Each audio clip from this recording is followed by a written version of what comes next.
It's possible after mid-surfacing that some trimming is required, due to the fact that some of the surface bodies that are generated are intersecting each other and need some treatment in order to establish the correct connectivity between the bodies.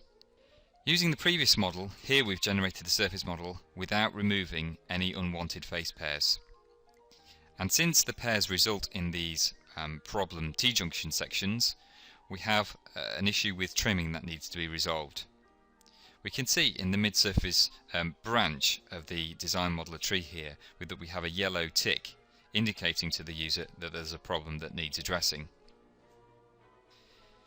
If we use the right mouse button on the mid-surface entry in the tree, we can drop down in the context menu to an option Show Problematic Geometry, and this will show us some of the problems associated with the new mid-surfaces that have been generated.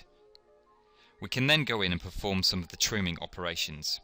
If we go into the Details menu of the mid-surface operation, you'll see an option Extra Trimming, and we can choose some of these options in order to trim away some of the additional bodies that have been created.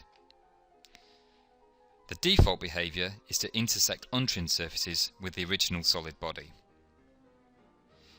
In this particular case, the maximum threshold was increased to detect unwanted surfaces, and we can click the face pair to activate the selection mode. Then what we can do is we can use right mouse button in the graphics window to provide additional options. In this particular case shown on the right here, we can choose to remove face pairs and then select one of the faces to be removed.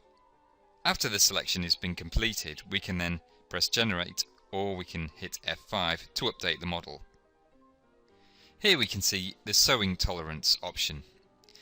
If gaps exist between adjacent face pairs, they will be sewn together within the sewing tolerance, which is shown on the right hand side here. And if the gap is less than the sewing tolerance, the surfaces are groups and connected, so that there is a conformal mesh between them.